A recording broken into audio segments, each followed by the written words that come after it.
Salut, c'est Rudy et je vous souhaite la bienvenue pour ce nouvel épisode des Secrets du sport. Le but de ce podcast est de vous partager ma passion du sport et notamment de découvrir les secrets d'entraînement des champions. Qui sont-ils et que font-ils pour performer au plus haut niveau? Si vous ne me connaissez pas, je suis Rudy Koya, fondateur du site superphysique.org destiné aux pratiquants de musculation sans dopage que j'ai fondé en septembre 2009. Sur ce site, j'ai écrit des milliers d'articles, fait des milliers de vidéos et je fais des podcasts depuis maintenant plus de 10 ans avec toujours la même ligne de conduite, trouver des réponses à mes questions.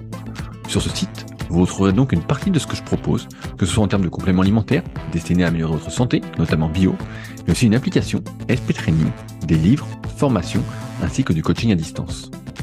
Aujourd'hui, j'ai le plaisir de vous partager ma conversation avec Vincent Foulonneau, champion de France d'aviron indoor sur 500 mètres.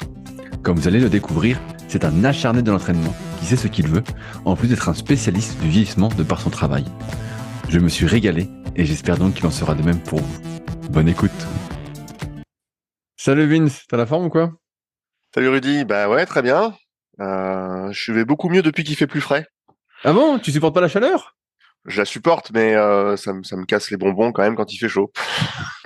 C'est marrant, bah alors pourquoi tu es à Toulouse alors? Je suis à Toulouse parce que la vie est douce, parce que j'aime bien le rose, parce que j'aime bien le rugby et parce que je suis né là-bas aussi, donc ça aide. Mais est-ce que t'as un passé de rugbyman? Quand j'étais jeune, j'ai fait du rugby à 7, à 13 et à 15, mais juste pour rigoler en amateur, pour découvrir le sport, quoi. Donc aujourd'hui, avec toi, il y avait deux sujets que je voulais aborder. Je vais commencer par le premier. On s'est connus rapidement via les compétitions, on appelle ça d'aviron indoor, de rameurs, pour ceux qui connaissent pas, notamment quand j'avais fait une saison en 2020. Et Ouais. depuis, malgré le fait qu'on vieillisse, qui sera le deuxième sujet que je vais aborder avec toi, puisque tu es assez spécialiste là-dessus, euh, étant donné que tu vieillis, mais aussi que tu es un spécialiste pour de vrai sur le sujet, tu as continué à progresser avec les années. Et pourtant, j'ai pas l'impression que t'es le morphotype idéal pour l'aviron indoor. Tu sais, quand j'avais fait championnat du monde en 2020, Ouais. les mecs qui étaient vraiment forts, bah, ils étaient aussi grands que moi, donc 1m95, et c'est très grand, très long, tout ça. Et donc, ma première question, c'est comment t'as atterri déjà dans cet univers un peu de l'aviron indoor? Comment tu t'es mis à cette discipline? En fait, j'ai toujours voulu faire de la compète à haut niveau, enfin à haut niveau, aller le plus loin possible dans une discipline, mais qui me correspondait.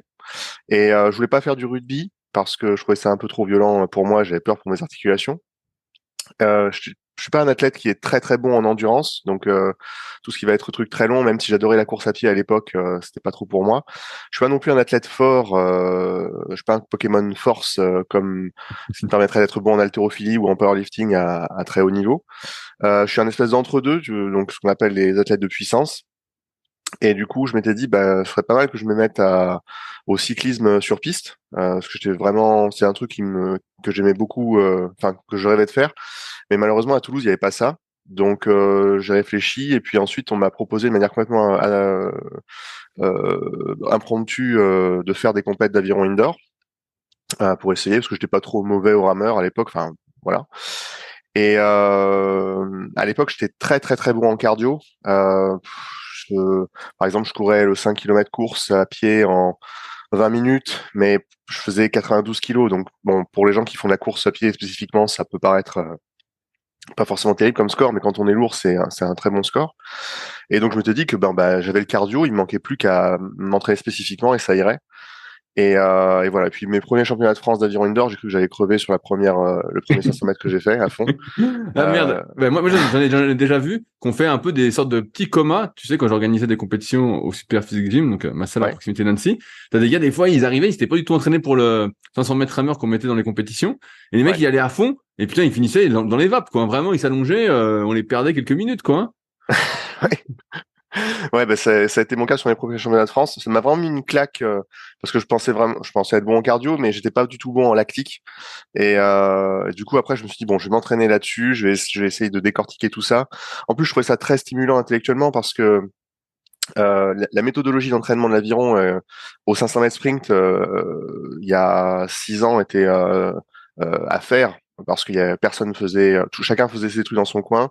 Maintenant, on commence à avoir des espèces de consensus à haut niveau au niveau de la méthodologie d'entraînement. Et du coup, c'était rigolo de se mettre à ça, de tester des choses. Et voilà. Quand tu as fait ta première compétition, ton premier championnat de France, combien tu as fait aux 500 mètres?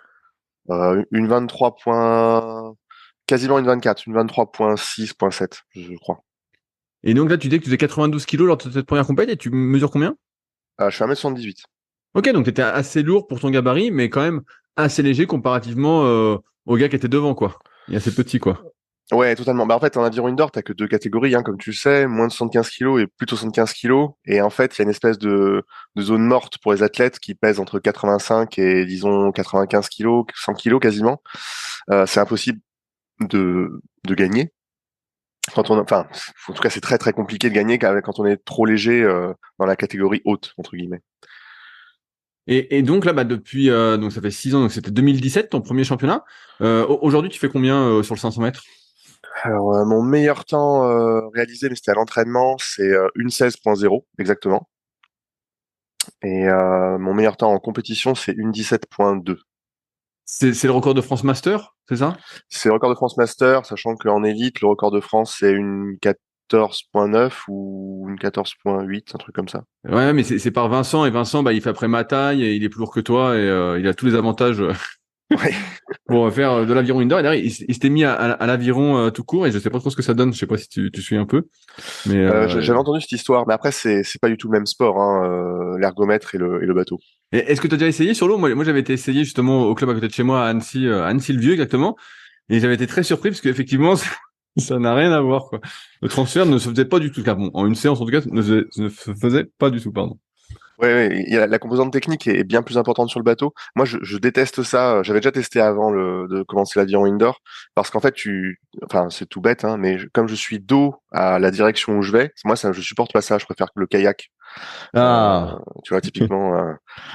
Donc ouais, l'aviron, c'est pas trop mon truc sur bateau. Comment ton entraînement il a évolué au fil des années? Parce qu'aujourd'hui, je vois un peu ce que tu fais et on en reparlera après, mais de Ouais. 2017 par exemple à 2022, parce que là j'ai l'impression que tu as pris vraiment une autre tournure, ton entraînement s'est beaucoup plus professionnalisé. Comment ça a évolué? Je te donne un exemple. Moi, quand je faisais des compétitions de rameur, j'y connaissais rien non plus comme toi. Et en fait, ça consistait à faire 2 séances par semaine. Un coup, je faisais des 500 mètres, je faisais 5 fois 500. Et un coup, je faisais des 250 mètres. Et après, je descendais 100, 150. En gros, voilà, je faisais de la gnognotte en fin de séance. C'était un peu bidon. Toi, comment ça s'est organisé au fur et à mesure des années, jusqu'en Alors, 2022 inclus? comment expliquer? En 2017, entre 2013 et 2017, je faisais les championnats de France de musculation. D'ailleurs, je crois Ah, que tu avais reçu chez toi bien le sûr, type, celui comment il qui gagnait s'appelle? là, comment il s'appelait? Je l'avais invité effectivement à venir participer, j'ai oublié son nom, il était super sympa, il avait un physique de fou. Ouais, ouais. Et ben du coup, je faisais des compètes contre lui. Ok. Euh, J'avais fait deux ou trois fois, j'avais fait troisième au championnat de France de muscu. Mais et avant ça, en fait, je faisais beaucoup d'entraînements type CrossFit, mais sans charge avec mon entraîneur et beaucoup de course à pied. Et donc du coup, j'ai toujours développé un très très gros cardio, mais aussi de la masse musculaire, mais sur des volumes d'entraînement qui sont absurdes. Hein, c'est-à-dire, on s'entraînait malgré la fac, je m'entraînais entre 15 et 20 heures par semaine, et je faisais des volumes de reps totalement absurdes. Par exemple, 500 tractions par semaine, autant en dips, autant en pompe, des squats jump, des fends dynamiques, autant en Ah ouais, burpees. ça, tu faisais une endurance de force monstrueuse, quoi.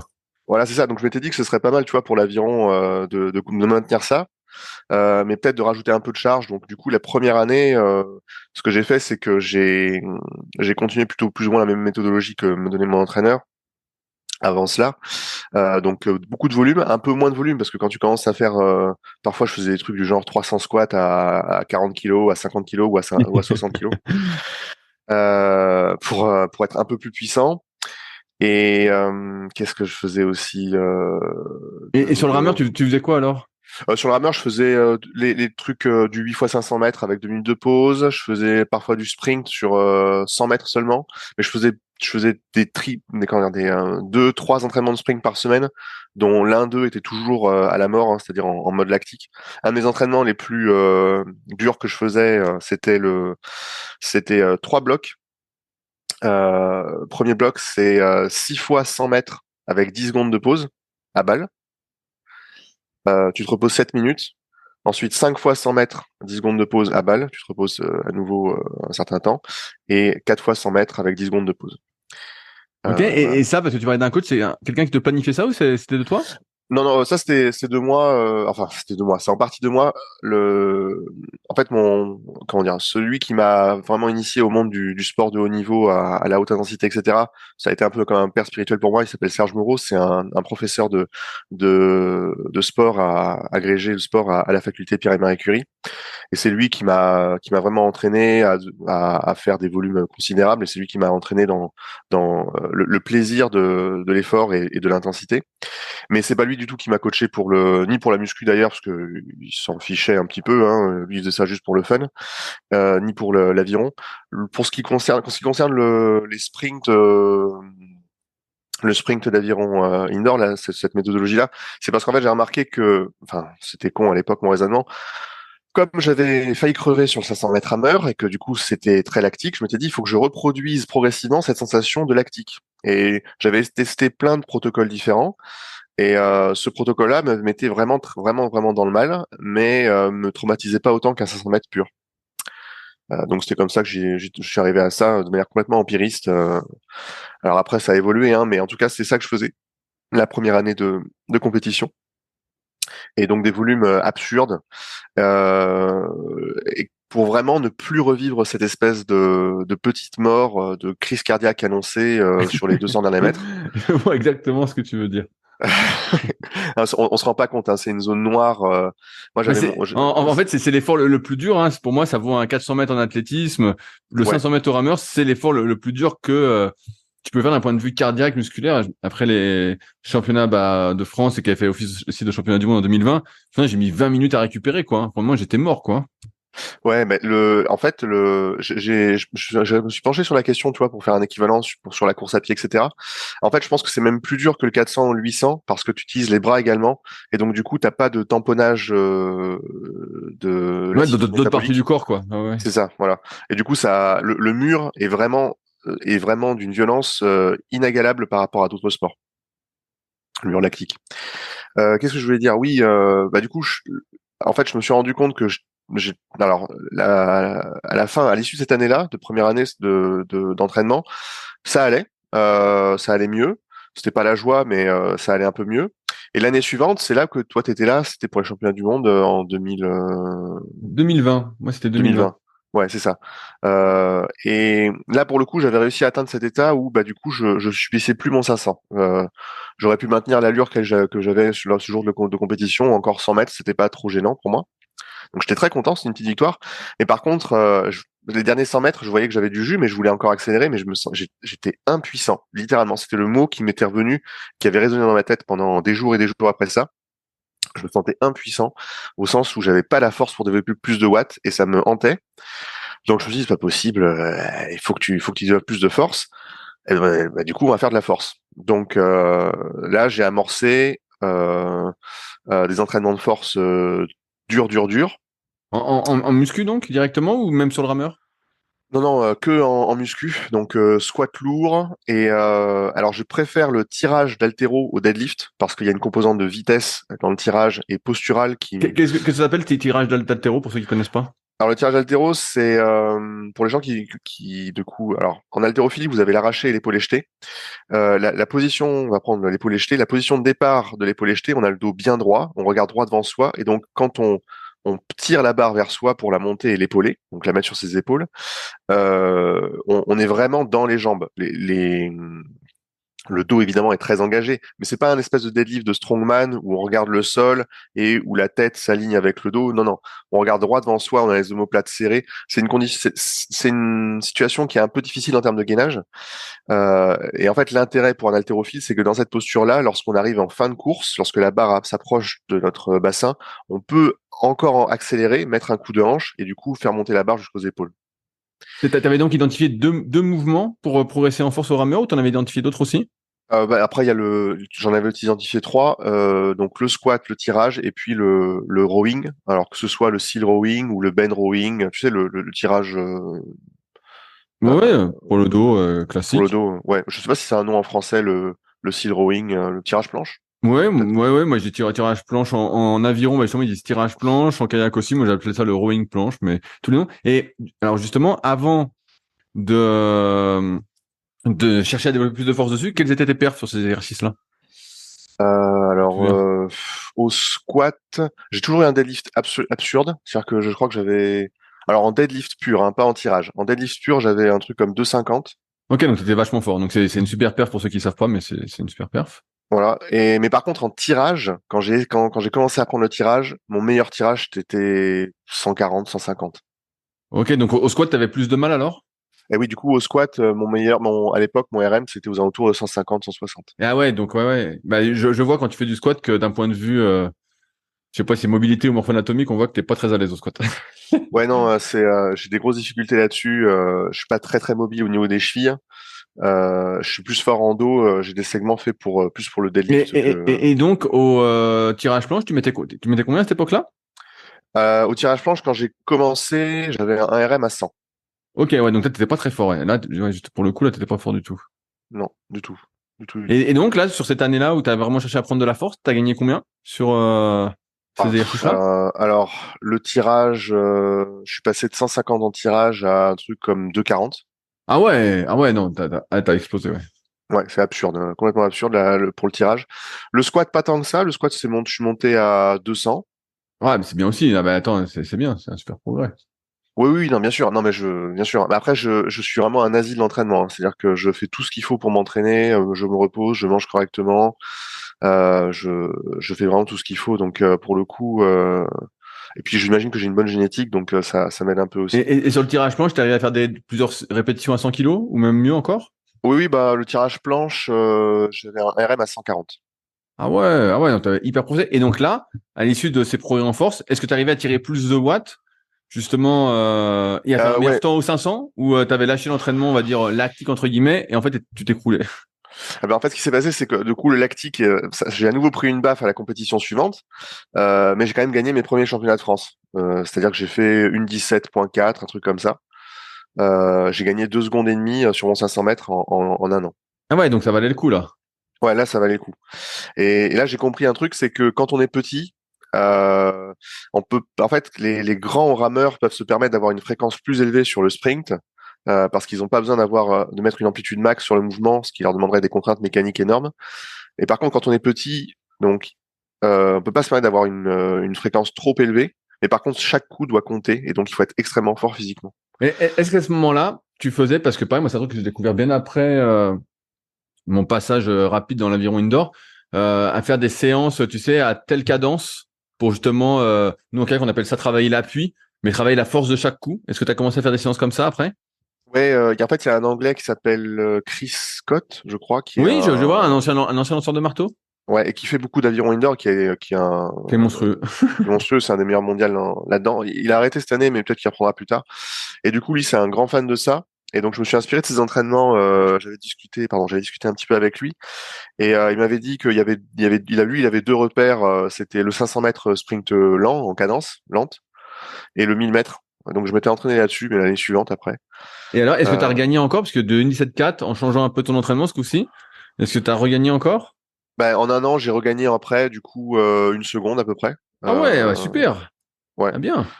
Et là maintenant, du coup, l'objectif cette année, c'est de passer à 1,15 quoi. Alors Euh, aujourd'hui, moi je te suis beaucoup sur les réseaux et c'est là où je voulais en venir. Je vois que tu fais un volume d'entraînement cardio de style entraînement croisé monstrueux. Mais vraiment que ce soit sur vélo, car notamment je te vois sur vélo de ce que tu mets sur tes captures d'écran, mais assez ouais. monstrueux. Euh, et je te pose la question, alors j'imagine que t'as pas la réponse, mais quelle est ta réflexion derrière? Parce que moi j'ai l'impression qu'en faisant tout ce travail vraiment lent, Ouais. bah tu vas devenir lent. Et toi, Non, c'est quoi non, pas du ta tout. réflexion? Voilà, bah voilà, explique-moi ta réflexion. Alors, en fait, ma semaine elle est structurée de la manière suivante. J'ai 3 entraînements de très haute intensité. Le premier entraînement, c'est le lundi, c'est le sprint rameur, où je vais à la guerre le lundi. Vraiment, chaque mètre, je le consomme comme si c'était le dernier repas de ma vie.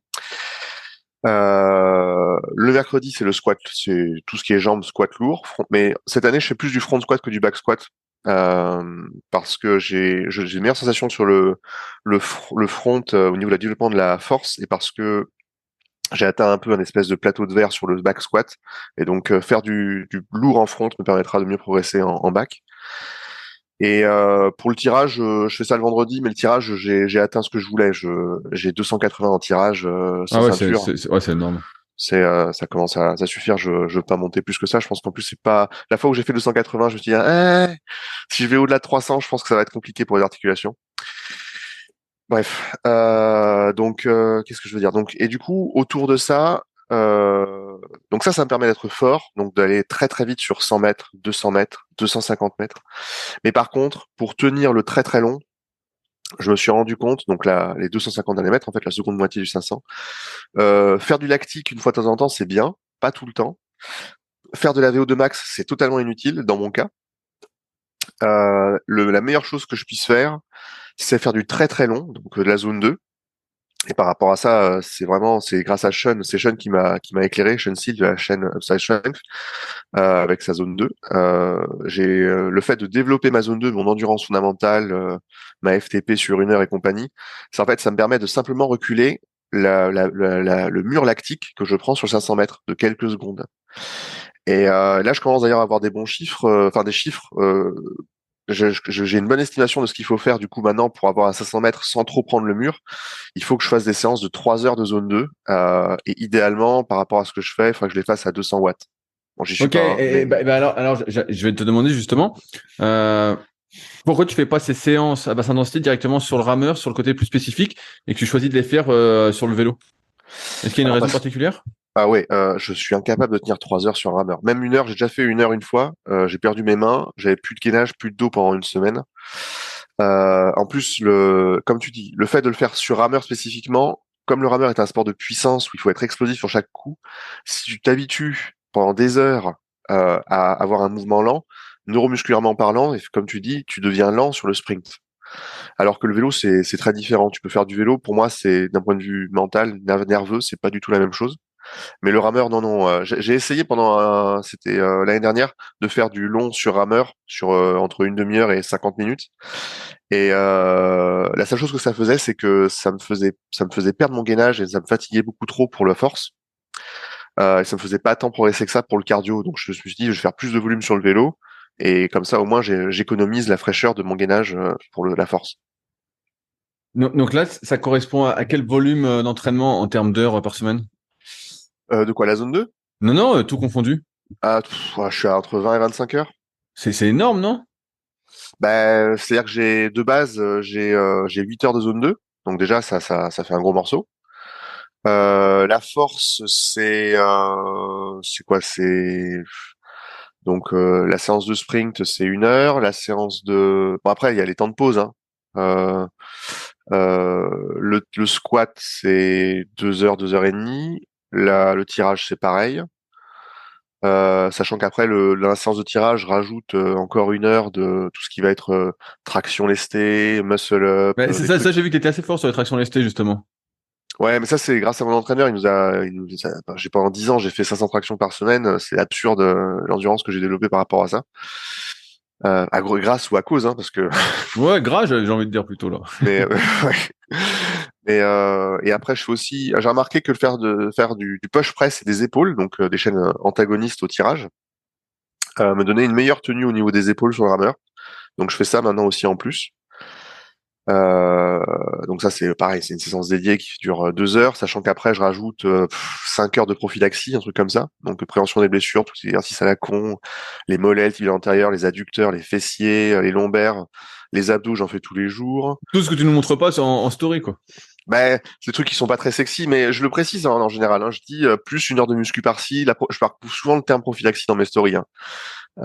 Mais ouais, ouais. En plus, je me suis blessé au genou il y a 2 mois et demi sur un squat. En fait, je faisais du squat lourd, tout allait bien. Puis après, je me suis dit, tiens, je vais essayer de faire le squat lourd sans chaussures d'haltéro. Alors, je suis redescendu, hein, j'ai refait une montée de gamme et tout d'un coup, crac, ça a fait super mal. Et donc, je me suis arrêté pendant 3 semaines par rapport à ça. Et en fait, finalement, j'ai juste un abrasement du cartilage, mais j'ai rien. Mon cartilage, il est en bonne santé, tout va bien. Donc, j'ai eu de la chance. Euh, Justement, là, aujourd'hui, c'est quoi tes objectifs, alors, à l'aviron indoor? Est-ce que tu peux avoir le record du monde master? Non, C'est non, combien, c'est non. combien le record du monde master? C'est 1:11. Ah merde. Parce que là, j'ai l'impression que tu fais, et tu vois, c'est pour ça que je te pose la question et que je voulais faire le podcast aussi avec toi, c'est que tu vois que tu fais un volume monstrueux, digne d'un professionnel, hein, vraiment, pour gagner 1 seconde, quoi. En gros, En si j'ai fait, compris. ouais, mais ce que alors, ce que je vais te dire, ça va peut-être te paraître pas du tout humble, Mais non, mais mais dis-moi, de toute façon, il faut croire en soi, hein. oui, oui, mais disons que je crois, de ce que je vois, que je suis probablement le meilleur ou l'un des 2 ou 3 meilleurs athlètes en aviron indoor, mais pour ma taille. Parce qu'il y a Oui, aucun bah ouais, athlète, c'est vrai que t'es petit, c'est ce que je disais au début, ouais, t'es petit. ouais, je suis 1m78. Alors, bah, maintenant, je fais 104 kilos, par contre, donc je suis quand même plus gros. Et- Mais pour ma taille, en fait, alors c'est un truc que j'ai discuté avec Loïc j'ai oublié son nom, pardon. Enfin, c'est le champion de Suisse d'aviron indoor avec qui je discute beaucoup. Il est super sympa sur Insta. Et en fait, il me disait qu'en gros, dans l'histoire de l'aviron indoor, des gens qui sont descendus à 1,15 ou en dessous aux 500 mètres, qui faisaient moins d'1m85, il y en a 5 en gros. Bah Mais il y ouais, a ouais. personne qui soit descendu à cette vitesse-là en faisant moins d'1m80, parce que moi, c'est mon cas. Donc du coup, j'aimerais bien être capable de faire une 15 point quelque chose pour juste pour voilà pour solidifier le fait que j'ai réussi à atteindre cette limite-là, qui est quand même à mon avis proche des limites humaines en étant nati. Parce que Euh, tu parlais de 200 watts en zone 2 sur le vélo. Est-ce que ouais. t'as fait quoi? T'as fait des tests pour déterminer ta puissance critique, pour déterminer tes zones dessus? Ouais, enfin surtout la FTP, Functional Fresh Ok, Power t'as fait Threshold. un test de 20 minutes alors. Non, 1 heure. J'ai fait Ah, le vrai t'as truc. fait 1 heure directement, t'as pas fait, ok. Ouais. Je l'ai fait 2, 3 fois d'ailleurs parce que j'aime bien ce test. Je sais pas pourquoi je suis complètement con par rapport à ça. Je suis un peu, j'aime bien les trucs Bah, difficiles. c'est plus précis que 20 minutes, hein, c'est sûr. Oui, oui, c'est vrai, mais ouais. Et du coup, ma FTP maintenant, elle est à 240 watts hein, à peu près. Et l'objectif, c'est de monter à 300. Mais bon, je sais pas si je pourrais y arriver. C'est un truc sur lequel je m'entraînerai après avoir été le rameur, parce que je trouve ça rigolo. Qu'est-ce que tu penses de faire des séances type un peu justement force sur vélo pour le rameur?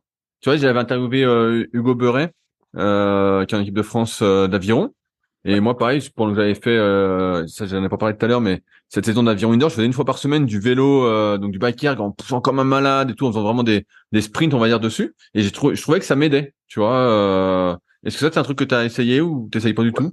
Ouais, j'ai essayé en fait toutes les semaines. Enfin, j'ai un jour dédié où je fais une séance cardio où ça varie un petit peu, où je change la zone. C'est le mardi en général. Donc là aujourd'hui, bon aujourd'hui j'ai pas fait grand chose. Hein. J'ai fait du ski erg, mais vraiment très très gentil parce que j'étais complètement claqué.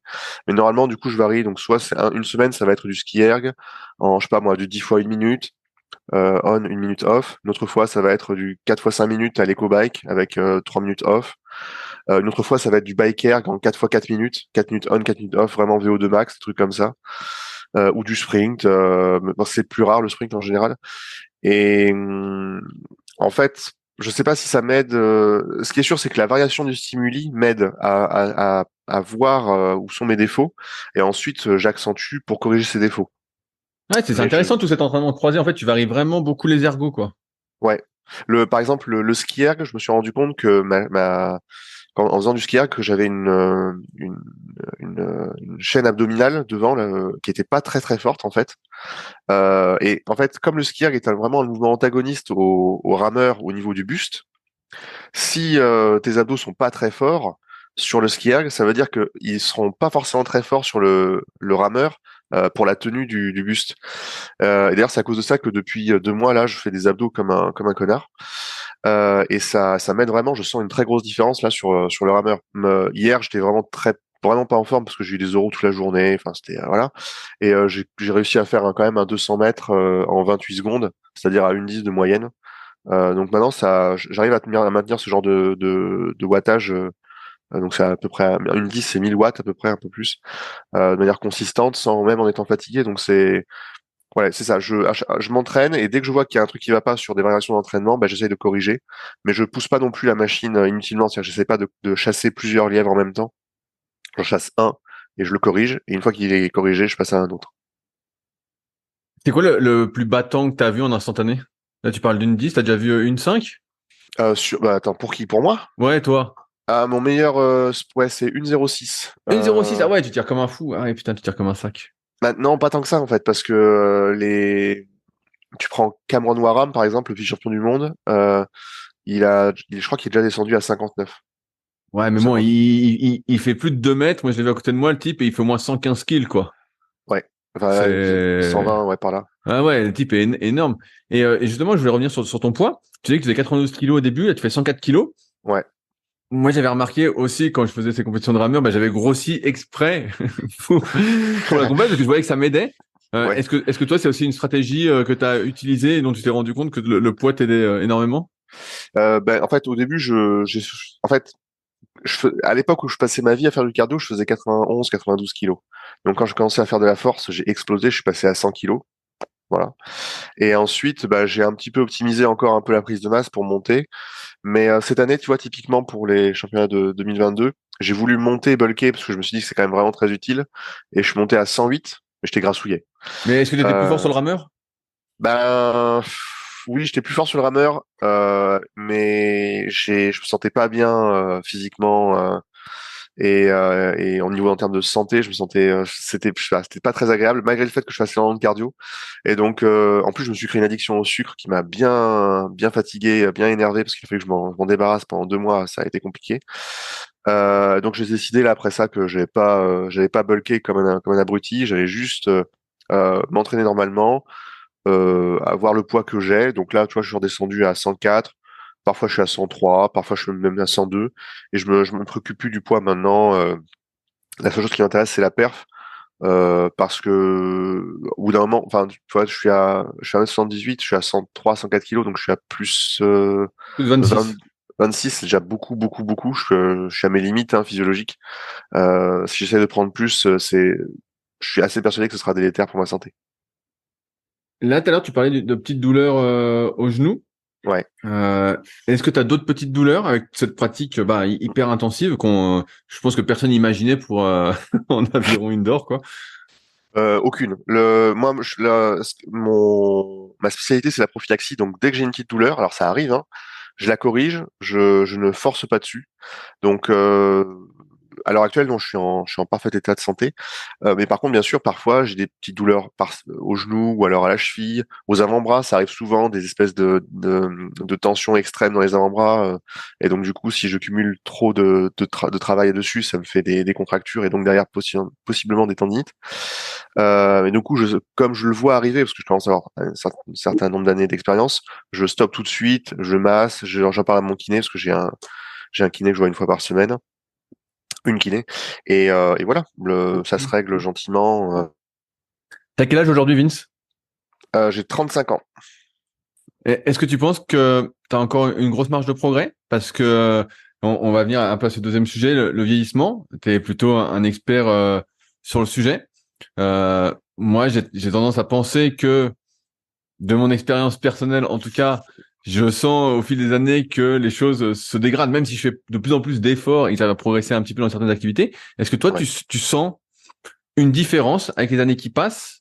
Et est-ce que via ton travail, justement, tu as encore une marge normalement d'un point de vue scientifique pour progresser, malgré tous les efforts que tu as fait depuis maintenant 6 ans sur le sujet? Alors, peut-être pas. C'est difficile à dire. En fait, il y a un point clé, c'est la fibrose. Euh, la fibrose, donc souvent on associe ça en physiopathologie tu vois, à la tendinite, c'est-à-dire que les médecins vont vous dire, ben voilà, vous avez une tendinite au tendon d'Achille parce qu'en fait votre tendon est fibrosé, c'est-à-dire qu'il y a des fibres cicatricielles qui sont mises en place, qui sont un peu enflammées et elles sont extrêmement rigides et c'est pas possible de les étirer et c'est à cause de ça que ça vous fait mal sur des grandes amplitudes. Mais en fait, la fibrose, de manière plus générale, en théorie du vieillissement, c'est ce qui permet à un enfant qui est tout mou de devenir un adulte avec un niveau de dureté à peu près normal. Et c'est aussi ce qui transforme un adulte normal en un vieux qui est extrêmement rigide, trop rigide même pour sa santé. Et le truc, c'est que la fibrose, pour un sportif, en fonction de la nature du sport, c'est plus ou moins bien. Pour les sports olympiques, où la force explosive, la vitesse est primée, en fait, il faut pas trop de fibrose. C'est pour ça que les pics de performance en sport olympique, il est autour de entre 20 et 30 ans. Pour le sprint, en athlétisme, c'est plutôt aux alentours de 25 ans, par exemple. Et par contre, si on prend des sports qui seront plus, qui vont demander des niveaux de force très importants, alors je prends un exemple extrême, le bras de fer. Le bras de fer, donc les gens qui font du bras de fer, ce sont des ferristes. Tu m'entends toujours, Rudy? Bien sûr, je Oui, t'écoute pardon. avec assiduité. Excuse-moi. Désolé. Les ferristes, typiquement, il suffit pas d'être fort dans les avant-bras ou dans la connexion entre l'épaule, l'avant-bras et le dos pour gagner un match de bras de fer. Il faut aussi des tendons très très épais, des ligaments qui sont très très épais. Et alors, bien sûr, il y a du dopage dans ce milieu-là, mais dans tous les sports. Mais dans ce milieu-là, typiquement, il faut des années, il faut des décennies pour créer des ligaments et des tendons qui sont très épais, donc très fibrosés, pour pouvoir avoir un maintien du bras qui soit tel pour développer une force suffisante pour gagner. C'est pour ça qu'à l'heure actuelle, les champions, là, en ce moment, les meilleurs, ils ont tous entre 40 et 50 ans. Alors, c'est un exemple extrême, hein. Mais du coup, ce que je vois, par exemple, sur le rameur en 5-6 ans, c'est que c'est difficile à expliquer, mais je sens une espèce de, du coup, une forme de fibrose quelque part dans mon corps qui fait que du coup, j'ai une force élastique spécifique pour le rameur qui fait que je suis vraiment plus fort sur le rameur que ce que je n'étais il y a 6 ans. Même si il y a 6 ans, j'avais probablement un potentiel de progression plus important que maintenant. Alors bien sûr, je suis plus fort aussi, mais oui. Est-ce qu'on peut éviter la fibrose? Parce que tu dis que c'est ça qui nous rend tout rigide et tout quand on vieillit, donc on peut plus bouger. Est-ce qu'il y a des choses à faire pour éviter ça? Est-ce que par exemple, si on s'étire, tu vois, je dis un truc à la con, ça fibrose plus lentement? Oui, alors si tu continues de faire de la musculation sur des grandes amplitudes, c'est mieux de faire de la musculation sur des grandes amplitudes pour gagner, pour garder une forme de souplesse, que de faire simplement des étirements, parce que si tu fais que des étirements, en fait, tu vas juste envoyer des signaux à ton cerveau pour dire que tu peux faire des grandes amplitudes, mais tu n'auras pas les muscles, comme tu le sais bien, hein, qui seront suffisamment forts pour ces amplitudes-là. Donc, vaut mieux faire des mouvements dans grande amplitude en musculation pour éloigner le plus longtemps possible cette fibrose. Mais par contre, non, elle est totalement inéluctable, on peut rien y faire. En tout cas, à l'heure actuelle, il n'y a rien sur le sujet qui puisse la contrer. Qu'est-ce qu'il en est des facteurs cardiovasculaires? Tu sais, tout à l'heure tu parlais de VO2 max, on va même parler du système respiratoire. Est-ce que tu peux voir, toi, en tant que spécialiste, est-ce qu'il y a un déclin à partir d'un certain âge? Et si oui, de combien?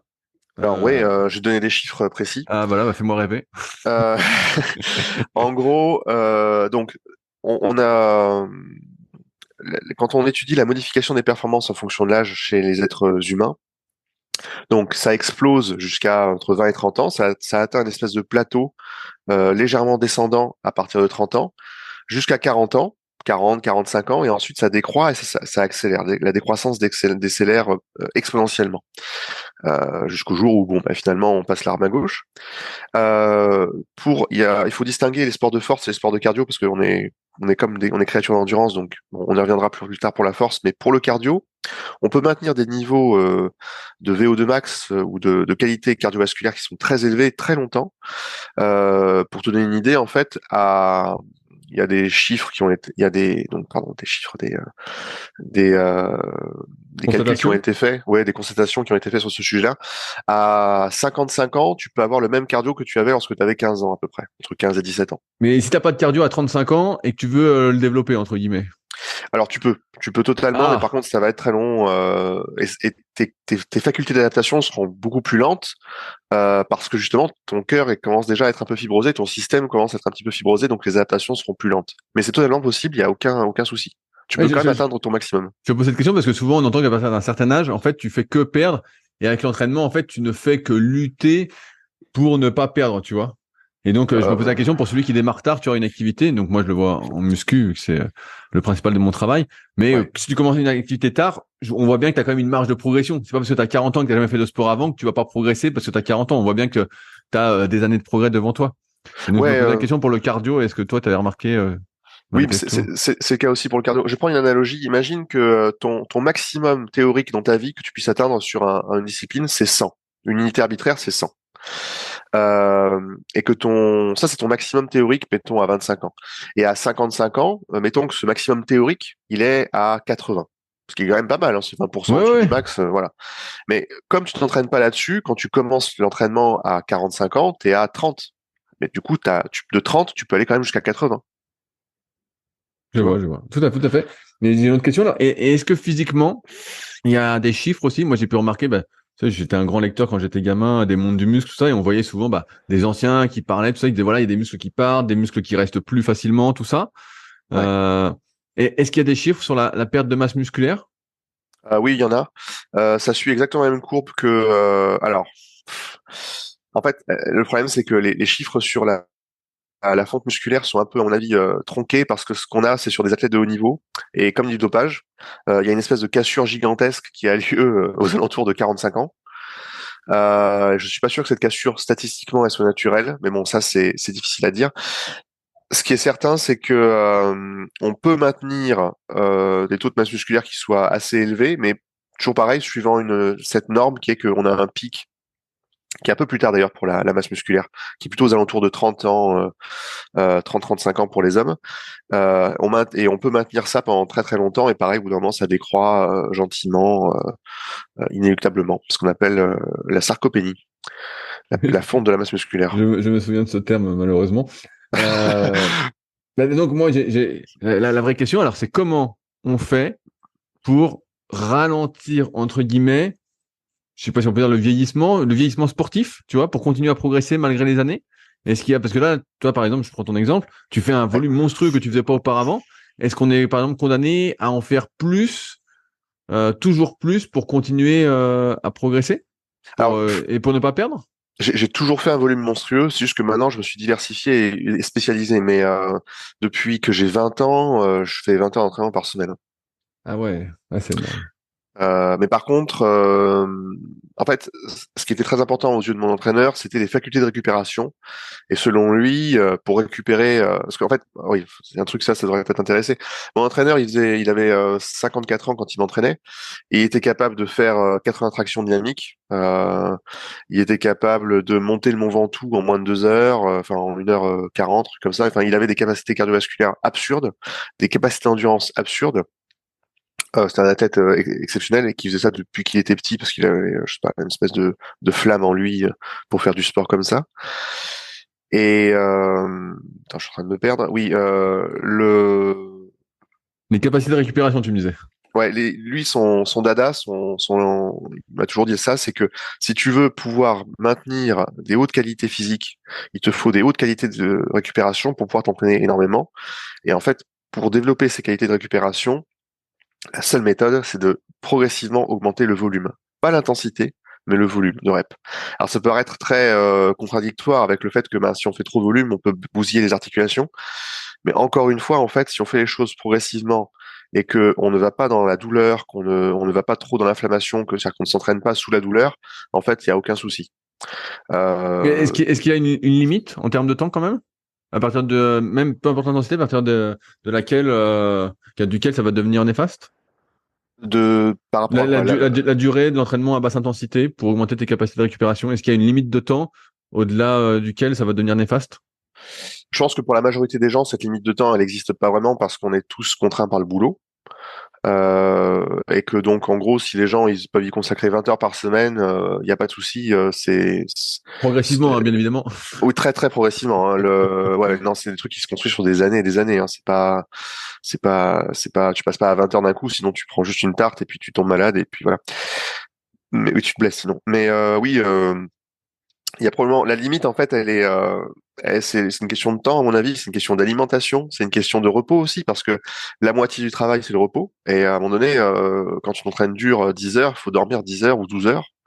Et à un moment donné, il faut aussi travailler pour gagner ses sous. Donc du coup, je pense pas qu'il y ait une limite pour la plupart des gens, sauf si on a toutes ces journées de dispo. Là, il faut faire un peu plus attention. Est-ce que tu penses que les circuits justement, d'endurance de force que tu pouvais faire plus jeune, ça Ouais. peut s'inscrire dans cet entraînement un peu à basse intensité, si tu as des niveaux de force suffisants pour augmenter tes capacités de récupération, tu vois, développer ton endurance de force localement? Ben, moi, typiquement, parce que je fais du coaching à côté, les gens que j'introduis à la musculation qui va être en bon état avoir une bonne santé et une bonne condition physique, je leur fais faire des volumes absurdes, des entraînements qui durent 1 heure. Alors, où ils vont faire un circuit sur 10 exercices différents, mais tu fais 10 exercices différents où tu fais 10 reps chaque fois par minute, tu vois, ben en fait, au final, tu as fait 100 reps par bloc.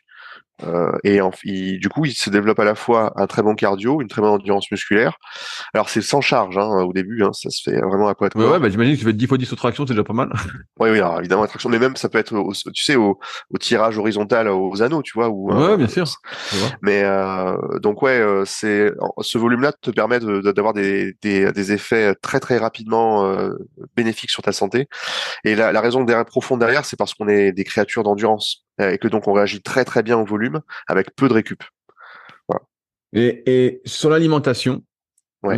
tu sais, on entend tout et n'importe quoi sur le sujet, sur comment réduire son vieillissement. Il y a eu un documentaire, là, moi j'ai regardé sur Netflix sur les zones bleues que je connaissais déjà depuis un petit moment, je sais pas si t'as regardé. Mais bref, à chaque fois, on nous dit qu'il faut se restreindre d'un point de vue alimentaire, il faut manger moins que ses besoins, il faut manger à 80% de son Non, non. remplissage, voilà. Voilà. Bah, alors, dis-moi tout, comment je ralentis mon vieillissement du point de vue alimentaire? Parce que tu vois, quand tu fais du sport, Ouais. comme tu l'as dit, bah, toi, t'en fais beaucoup plus que moi, mais toi, ça te fait manger beaucoup plus, tu te suralimentes, entre guillemets, même si Ouais. tu grossis pas. Et est-ce que ça va pas un peu à l'encontre aussi ça va pas accélérer le vieillissement de faire ça? Alors c'est très très très compliqué. Fais-moi simple. Alors pour ce qui est ouais, pour comprendre le vieillissement dans sa globalité, il faudrait que je parle des 12 marqueurs de vieillissement et j'ai déjà fait un podcast là-dessus il y a 2 semaines avec Kevin Dumont. Oui, bah, Je je suis crois passé qu'il sur son podcast aussi. ouais Très donc bon podcast. si c'est un truc qui vous intéresse et que vous n'avez pas trop vous avez envie d'avoir mal à la tête, vous pouvez aller voir ça. Mais de manière très simple par rapport à la diète, je vais te dire la chose suivante, c'est que il y a une espèce de biais de langage qui vient de la recherche, qui vient des chercheurs et notamment des chercheurs anglo-saxons sur la restriction calorique ou le restriction diet. Euh, En fait, dans les pays anglo-saxons, il y a énormément d'obésité. On demande aux gens de se mettre en restriction calorique. Alors qu'en fait, ça correspond finalement simplement à un régime normal. C'est simplement de manger à peu près ses besoins. C'est ça qui se passe. Et du coup, il y a un espèce de transfert de vulgarisation sur le grand public en mode il faut manger en dessous de ses besoins. Ça a été en plus accentué, augmenté par le fait que au Japon, notamment le régime d'Okinawa, les gens ont tendance à manger légèrement en dessous de leurs besoins euh, en permanence. En tout cas, c'est ce qu'on croyait pendant très longtemps. Et donc, comme les Japonais dans ce coin-là vivent jusqu'à plus de 100 ans, on s'est dit bah c'est la clé pour vivre très très longtemps. Mais en fait, c'est une question d'énergie. Si vous mangez en dessous de vos besoins, vous mourrez inéluctablement au bout d'un moment parce que vous êtes en déficit calorique tous les jours. Donc à un moment donné, vous maigrissez et vous disparaissez littéralement. Donc non, il faut juste manger à ses besoins et ce qui est délétère pour la santé au niveau du régime alimentaire, c'est de manger les choses dont le corps n'a pas besoin. C'est surtout ça l'idée fondamentale. Quand on fait du sport, souvent ils me viennent me voir, ils disent ouais, je veux avoir une alimentation anti-inflammatoire, donc mangez pas de sucre, que des myrtilles, des avocats, de l'huile de colza, je sais pas quoi. Mais le problème, c'est que quand on fait un marathon, par exemple, ou un effort, même pas forcément un marathon, mais juste un entraînement de muscu classique, une petite séance de running, si vous donnez pas à votre corps les nutriments dont il a besoin, donc des protéines pour la muscu, simplement des glucides plus ou moins complexes pour la course à pied, en fait, il va souffrir le corps d'un point de vue métabolique, d'un point de vue physiologique, d'un point de vue cellulaire, et ça, pour le coup, c'est délétère. Si prendre un smoothie de myrtille après un marathon est beaucoup moins bon pour la santé que de prendre des gaufres au miel et à la confiture. Quoi? Parce que Qu'est-ce que tu me racontes? momentanément, après un marathon, tu as tellement besoin de sucre, ton corps a tellement besoin de sucre, que lorsque tu absorbes du sucre, ça crée une cascade antiradicalaire au niveau cellulaire qui est extrêmement bénéfique pour la reconstruction de l'organisme et pour le métabolisme. Si le corps ne récupère pas ce dont il a besoin, il va s'inflammer, donc envoyer des radicaux libres partout. Il y a plein de choses qui vont se passer qui sont pas forcément bonnes pour la santé sur le moyen et long terme. De la même manière, si tu fais un effort de musculation très intense, une grosse séance de muscu, mais que tu manges pas assez de protéines derrière, tu vas surinflammer ton système et ça, c'est délétère aussi. C'est qu'une question d'équilibre. Alors par contre, bien sûr, ce qu'on observe, que là on va reprendre un peu de hauteur, c'est que quand on regarde l'espérance de vie des Olympiens et qu'on compare ça à l'espérance de vie de la population en meilleure santé qui soit chez les sédentaires, ce qu'on observe, c'est que les super centenaires, typiquement, chez les gens normaux qui font pas de sport à haut niveau, les plus vieux, ils meurent entre 105 et 110 ans, 105, 112 ans. C'est très très très très vieux. Et chez les Olympiens, qui pourtant se sont entraînés de manière complètement folle pendant une grosse partie de leur vie, et pour certains se sont dopés, ce qui est très délétère pour la santé, ils meurent entre 90 et 100 ans. Donc il y a une espèce de gap seulement de 10 ans entre ceux qui s'entraînent très très très très dur, mais qui font tout correctement pour leur santé et leur performance, et ceux qui s'entraînent pas, mais qui ont une génétique très très adaptée pour vivre le plus longtemps possible. Le truc, c'est que les Olympiens, tous les Olympiens meurent relativement vieux, alors que chez les sédentaires, ben, c'est la loterie. C'est-à-dire que certains vont vivre très longtemps, mais d'autres vont mourir à 60 ans. Donc, c'est la raison pour laquelle faire du sport, c'est bon pour la santé, mais également pour la longévité. Parce que typiquement, en ayant un meilleur système cardiovasculaire, en ayant plus de mitochondries, en ayant un système neuromusculaire grâce à la musculation de meilleure qualité, on prévient les maladies métaboliques, comme le diabète, on prévient les maladies neurodégénératives, comme Parkinson et Alzheimer, ça concerne la muscu, le fait de faire la muscu prévient ce genre de choses. Donc, faire du sport et manger en adéquation par rapport à son activité, ni plus ni moins, c'est ça le chemin vers la longévité et la santé. On entend aussi beaucoup, tu sais, d'histoires de compléments alimentaires. Tu sais, les gens cherchent toujours un complément magique, un aliment magique. Ouais. Est-ce qu'il y a parmi toute cette jungle vraiment des choses qui font une différence Ouais. sur ce vieillissement, sur ce ralentissement un peu du vieillissement? Ouais. Il y en a quelques-uns. Ah, fais-moi rêver. Je suis prêt. Je le note tout. Alors, il y en a un qui est très connu, qui est connu depuis longtemps maintenant, c'est la créatine. La créatine permet de renforcer de manière absurde le système neuromusculaire. Ça augmente l'épaisseur des gaines de myéline qui entourent tes motoneurones, donc du coup ça prévient vraiment très fortement les maladies neurodégénératives. Ça a même des effets sur la vision chez les personnes âgées, donc c'est très très puissant. Donc, alors évidemment, à consommer avec modération. Ça veut pas dire qu'il faut en consommer 30 grammes par jour. Quoique, il y a une étude et les gens ils se sont demandé, tiens, puisque tout le monde dit que, il y a encore des gens qui disent que la créatine c'est mauvais pour les reins, voilà ce qu'on va faire. On va donner 30 grammes de créatine pendant 5 ans à des gens obèses qui ont déjà des reins en mauvaise santé. On va voir ce que ça fait. Ils sont tous morts. Oui, non, tout allait très bien et ceux qui ont pris la créatine ont perdu du poids par rapport à ceux qui n'ont pas pris. Ah. Et leurs reins étaient en parfaite santé. Donc ça n'a aucun rapport. Alors je vais pas expliquer les détails de ce qui se passe dans le rein parce que c'est trop chiant. Mais la créatine et la consommation de viande n'est pas mauvaise pour les reins. Voilà, juste je précise encore une dernière fois ça. Ensuite, dans les trucs qui sont très très efficaces pour la santé, tu as les oméga 3. Alors les oméga 3, simplement parce que la plupart des gens en manquent par leur alimentation. On a tendance à manger trop d'oméga 6 à cause de notre nourriture au quotidien. Pourquoi c'est important les oméga 3? Alors, il y a 2 points pour lesquels c'est très important et pour lesquels peut-être que ça vaut le coup de se supplémenter. Si on mange pas du poisson tous les jours, des petits poissons. Parce que le problème, c'est que les petits poissons, c'est qu'ils peuvent être enrichis en plastique, métaux lourds et perturbateurs endocriniens, donc c'est compliqué aussi, hein, notre monde à l'heure actuelle. Alors pourquoi c'est intéressant les oméga 3? Parce que, primo, toutes vos membranes cellulaires, de toutes vos cellules, sont faites avec des acides gras. Et si vous avez des acides gras saturés, donc oméga 6, oméga 3, non, oméga 6, oméga 9, en trop grosse quantité par rapport aux oméga 3, donc les acides gras polyinsaturés, donc les oméga 3 qui sont dans votre membrane, ça va rigidifier les membranes cellulaires et donc ça va perturber le trafic, la douane de la cellule, donc sa capacité à absorber ou à éjecter des choses. Et donc pour maximiser l'efficacité métabolique à l'échelle cellulaire, il faut manger suffisamment d'oméga 3. Ça c'est un premier point qui est très important, qui peut paraître un peu abscon. Le second point qui est très très important, qui est peut-être un peu plus près de nous, c'est que lorsque on tombe malade, lorsqu'on a une inflammation à cause d'une adaptation, donc à chaque fois qu'on s'entraîne, il y a une petite inflammation qui se crée et la résolution de cette inflammation crée des adaptations. L'inflammation se fait en 2 phases. Vous avez une phase d'initiation et cette phase d'initiation se fait d'autant mieux que l'on mange du sucre, des protéines et des oméga 6. Donc en gros, le fait de faire un cheat meal après une grosse séance de muscu, je sais que ça peut paraître fou, mais c'est pas forcément une mauvaise chose. tant qu'on dépasse pas des quantités ce qu'il faut pour l'organisme. Et ensuite, donc cette phase aiguë de l'inflammation, en fait, permet d'activer le système immunitaire pour qu'il fonctionne correctement et de lancer la régénération. La régénération, elle se lance complètement lors de la phase de résolution de l'inflammation, qui est la seconde phase. Et la phase de résolution de l'inflammation ne se lance que si on a des oméga 3 à notre disposition, en grande partie. Ce qu'on appelle les facteurs de résolution de l'inflammation.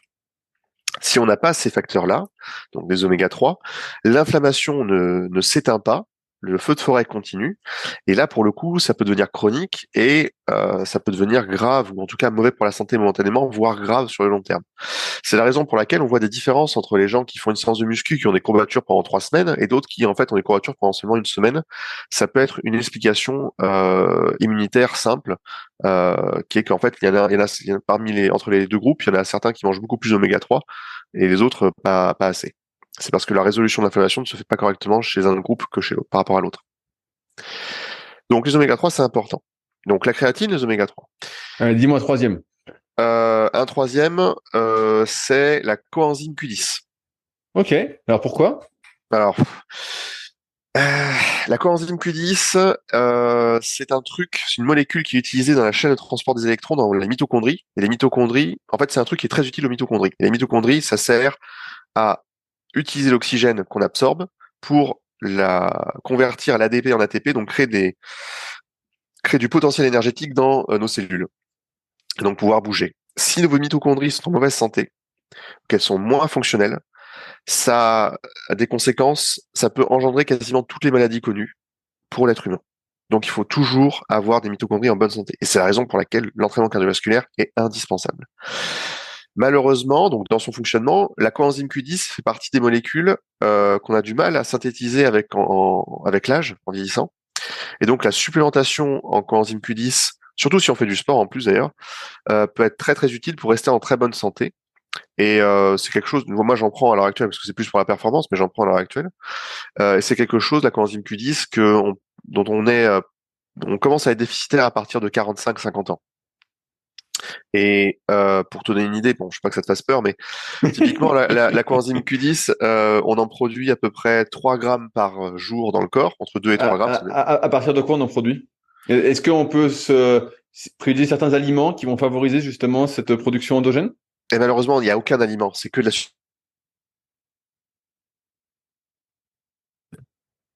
c'est que nos cellules qui les produisent, cette molécule, la coenzyme Q10. Tu n'en trouves pas dans l'alimentation, c'est pas une vitamine, c'est pas un macronutriment, c'est autre chose. Et en termes de quantité, combien faut en prendre? Est-ce qu'il y a des chiffres un peu clairs, sécures? Ouais, mais justement, j'y viens. Donc, en gros, on en produit entre 2 et 3 grammes par jour, entre 2000 et 3000 milligrammes par jour. Et ce qu'on a remarqué, c'est que chez les personnes sédentaires qui ont 80 ans et plus, ces gens-là, ils ne produisent plus que 200 milligrammes par jour, au lieu de 2000, 3000. Donc, ils ont perdu 90% de leur production. Et c'est la raison pour laquelle il y a plein de personnes âgées qui meurent simplement d'une crise cardiaque. Alors, les recommandations, c'est de compléter jusqu'aux 3000 ou 2000. Donc, ça veut dire que quand on a 40-45 ans, on se complémente en général aux alentours de 200 mg, 400 mg, voire 600 mg. Ça dépend des gens et de leur activité. Mais quand on est très âgé, c'est-à-dire quand on a 75 ans et plus, on peut se permettre de prendre 1 gramme de coenzyme Q10, il n'y a aucun souci. Est-ce qu'on sait mesurer justement combien on en produit avec des analyses? Oui, on en produit naturellement entre 2000 Non, mais je veux mg. dire, est-ce que toi, tu peux faire une analyse de sang, par exemple, et dire, voilà, vous produisez tant de coenzymes Alors Q10 oui, ou pas? ça doit se faire, mais par contre, ça doit coûter cher. Parce qu'en général, tous les trucs, toutes les molécules qui sont hors des standards de santé médicaux, pour les détecter, ça doit te coûter un petit truc, un petit billet. Mais oui, c'est totalement possible de savoir combien on en produit, ouais. J'ai Au moins j'ai- localement. j'ai une autre question, plus sur les articulations. Tout Ouais, à l'heure, tu parlais de fibrose musculaire. ouais. Euh, ouais, avec l'excès de sport, on va dire ça comme ça, pour caricaturer un peu, Ouais. est-ce que les articulations s'usent? Et si oui, comment? Et c'est quoi le processus en fait? Est-ce que pareil, ça fibrose, il y a de moins en moins de plus en plus de collagène, ça bouge de moins en moins, ça se raidit? Comment ça fonctionne Euh, ça? Alors, je suis pas un spécialiste des articulations. Je sais que les articulations, simplement, le cartilage disparaît progressivement lorsqu'on lui met des contraintes inutiles et il s'use, quoi. C'est la raison d'ailleurs pour laquelle la force n'est pas très bonne sur le long terme. Et donc soulever des charges très très lourdes. Quand je dis la force, c'est vraiment garder des RM élevés, quoi. Mais par contre, le truc, c'est que le cartilage se régénère. Alors, il se régénère. Comment t'expliquer? Très lentement. Le très lentement, ouais, et seulement par un effet de pompe lorsqu'il bouge. Et c'est la raison pour laquelle, encore une fois, les activités cardiovasculaires sont très très importantes pour régénérer le cartilage. La seule façon qu'un cartilage va se régénérer, c'est en mouvement. Donc, faut pas que le mouvement soit douloureux. Ok, donc c'est toujours le principe de bouger, bouger, bouger, Ouais, même à basse intensité, surtout à basse intensité, pour que ça puisse, entre guillemets, s'activer, quoi. c'est ça. Mais le problème, c'est que quand tu bouges, tu prends le risque de te blesser ou de mettre une contrainte mécanique pas forcément bonne. Et donc, on est pris entre le marteau et l'enclume jusqu'à la fin de nos jours par rapport à ça. Il faut qu'on bouge, mais le fait de bouger est un risque aussi. Mais sur le long terme, quand même, c'est ce que montrent les études épidémiologiques, la balance bénéfice-risque est toujours en faveur du fait de bouger et donc de faire du sport. Et c'était quoi exactement ton boulot, Vince, au jour le jour? De quoi maintenant? Oui, oui, oui, c'est quoi ton boulot? Je suis formateur dans un master en nutrition et dans une licence de protection de l'environnement. En nutrition, j'enseigne tout un tas de conneries sur le vieillissement, les marqueurs, la physiologie. Pour les gens de l'environnement, je leur enseigne juste les maths et les statistiques, les outils classiques d'analyse statistique. Et ensuite, à côté de ça, je suis coach sportif, préparateur physique, spécialisé en prophylaxie. Et je suis aussi certains athlètes de bon niveau. Et à côté de ça, qu'est-ce que je fais encore? Alors avant, j'étais magicien, mais j'ai arrêté. Oui, j'ai J'ai vu que tu fais arrêté. des tours de magie de temps en temps. En fait, je pose cette question-là parce qu'on voit que c'est un sujet qui te passionne un peu, cette histoire du vieillissement. Et en fait, à part t'entendre dans des podcasts, tu vois, il y a, ou des fois, tu fais des trucs sur Instagram, tu fais pas d'articles, tu fais pas de longues vidéos, tu vois. Et alors, je te pose la question, c'est pourquoi?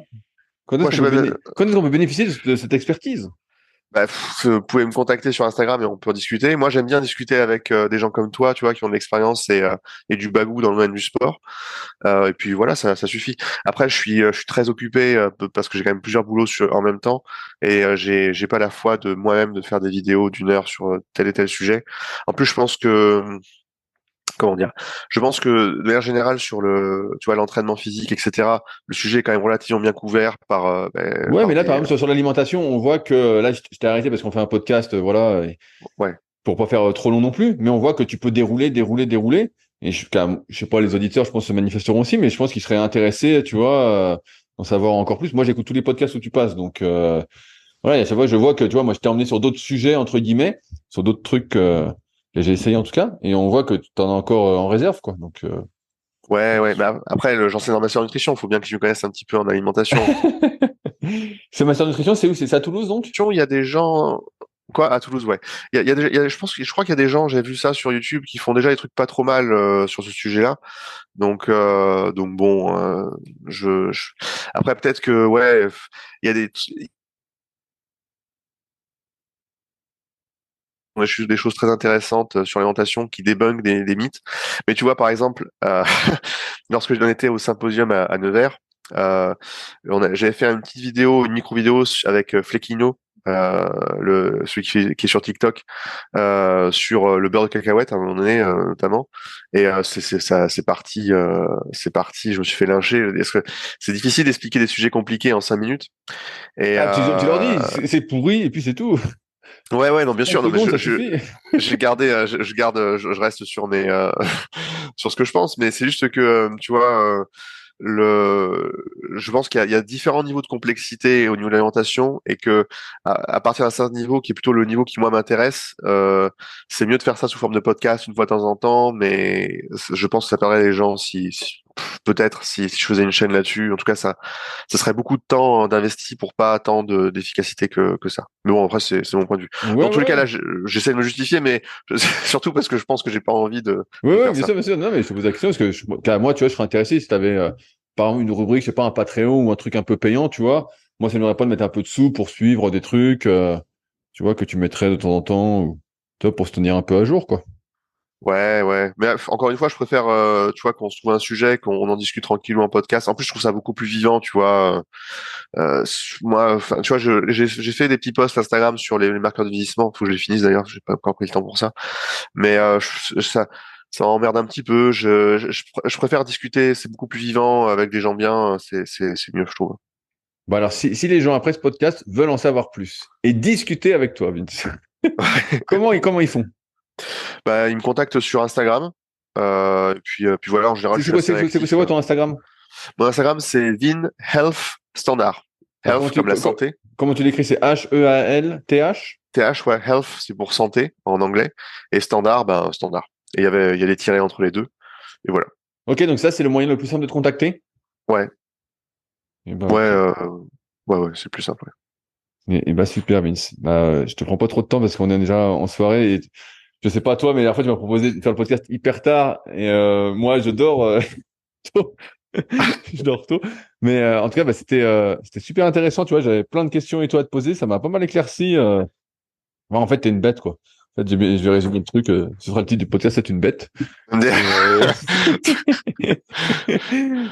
tout cas, c'était bien cool pour moi. Donner des pistes. Et puis, qui sait, peut-être qu'on en fera un deuxième, justement, plus nutrition, parce que je vois que tu as plein de trucs à dire et tout sur le vieillissement. Donc, Bah ouais, avec plaisir. amis auditeurs, n'hésitez pas à vous manifester si vous en voulez plus, comme moi. Ce sera avec plaisir. Mais moi, ça me fait plaisir de discuter avec toi. En plus, je te suis, j'écoute ce que tu racontes, tu vois, j'aime bien ton discours, j'aime bien ta pédagogie et ça me fait très plaisir de pouvoir faire un podcast avec toi.